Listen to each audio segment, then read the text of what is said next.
What's going on, everyone? This is Sean, and I wanted to start a mini-series on how to create your own character that is your own hero in Overwatch. So what this will allow you to do is take a pre-existing character or a player and change around their abilities to be whatever you want. You can mix and match different abilities in Overwatch and tweak the values to make kind of like a Frankenstein-like hero that you can use for playtesting and kind of getting a grasp of what it would be like if you had this kind of character in the game. You can't add art yet to that is like a player model and animations to the character, but you can test out all the abilities. So I'm going to go through in probably a few broken up videos different ways that you can modify the stats and abilities in Overwatch to make your own character. So if you're interested in learning about that, stay tuned.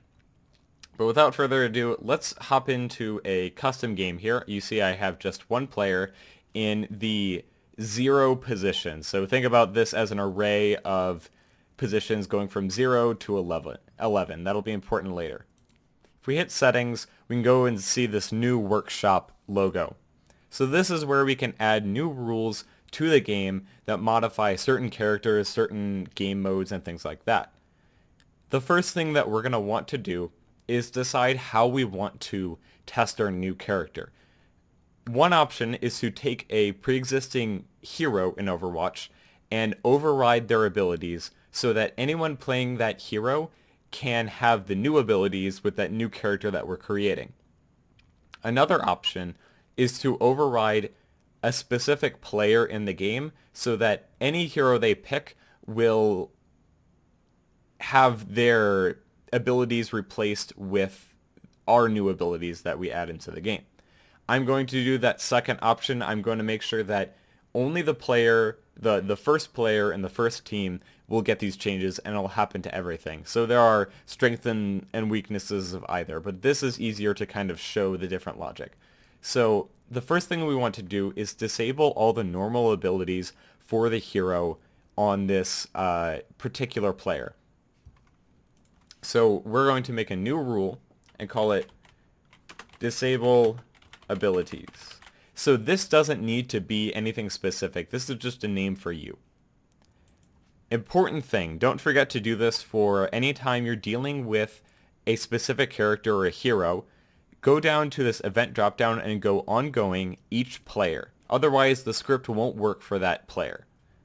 Now, since I just want it to affect one player, that first player, I'm going to go to this player dropdown and hit slot 0. That just means that first player. Now we're going to go in and add an action. Normally, you would have a condition that needs to be met for an action to happen. However, at the start of the game and continually, we want the players to not be able to use their normal actions, so we don't really need a condition. So this will always be true. So we can go and type in ability 1 enabled.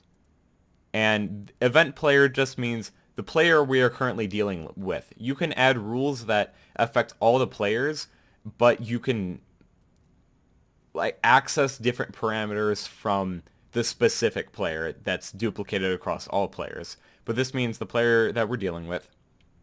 And we want to set it to be false so that we no longer can use ability 1. Similarly, we can go in and do that for the second ability and the ultimate.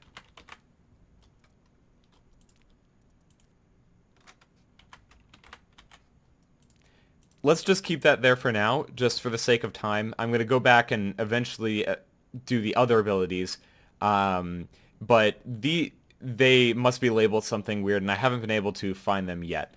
But this should show you how to use the controls that are normally used for the basic abilities to do different script things. And that's what we're trying to do when adding new abilities. So right now, we won't be able to, when we start the game, use ability 1, 2, or our ultimate ability, which lets us free up some controls to do some other things. So let's go ahead and add another rule. And this will be called ability 1 leap. So what we're going to do is when we hit ability 1, since it's not doing anything else, we will make a super leap, just like a big old jump forward or up. This we do need a condition. So we need to see if the key is being pressed. So drop down this value. Is button held? Ability 1. True. And then we are going to add a special action called apply impulse. So there's a lot of stuff here. You can customize the different directions that you want it to go, but all I need is up, so you can actually just go into the vector and type up. And then the number is the force. I'm going to do 20. And then keep these values the same, but these are worth experimenting around with. But for now, that's fine. And let's go ahead and add another rule for ability 2. We'll call this effect.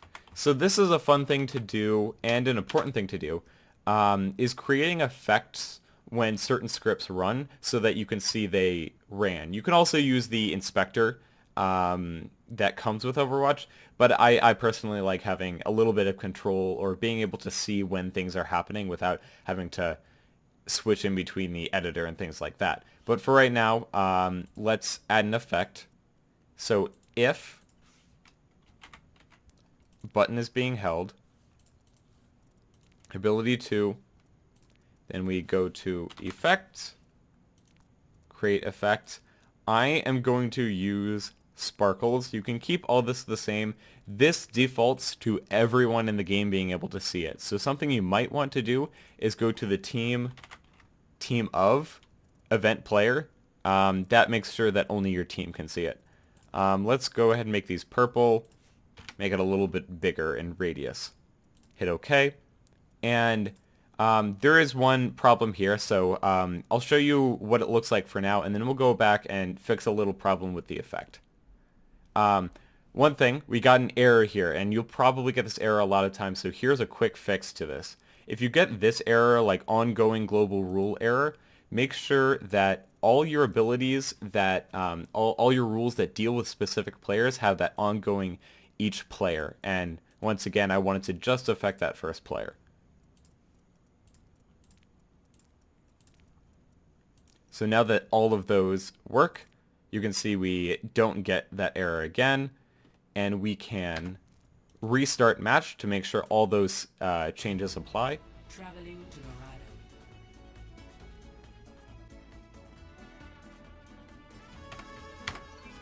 Now I'm going to pick, say, soldier. Now as you can see, my abilities are not available to me. But if I hit the shift key, I do a little super leap, and that's the apply impulse that we added to the key combo for the first ability. And you can see even if I hold it down, I'm not running at all. It replaces the ability entirely. Now if I hit E instead of dropping down my heal station, sparkles start to track onto me, and it looks better from a third-person angle. But the problem that we have now is that the effect of the sparkles is in the game now, and it will stay there until it's removed. So I'm not hitting the key right now, it's just continuing to go. So one thing that we want to do is, if we go back to our editor here, is add a rule called remove effect, and then just do the opposite. So if button is held, it was ability 2. So if it's not being held, so if button being held is equal to false, that means it's not being held, then effect, destroy effect, last created entity should be fine. And that just defaults to like the last thing we did. Once again, I made that error again, so I'm going to pop back in here, make sure I change this, and then I also need to restart the game. Show lobby, restart match. Welcome to Hollywood. So this is a start. We have our jump, and we have our sparkles. You can kind of see them. They're kind of disappearing as I let go of the button. But so what this does is let us figure out how to change the controls so that we can insert our own scripts. In future videos, I will be doing things that are actually more practical other than making effects and jumps and stuff. But you can see that here's the start of creating your own character. Thanks for watching. This is all I have for this video. If you enjoyed it, please drop a like and subscribe because I'll be making a bunch more videos about how to make your own custom game modes, your own heroes in Overwatch. If you have any questions about how to fix errors or anything like that, please be sure to drop a comment and I will respond to it. But that's all. Thanks and have a good day.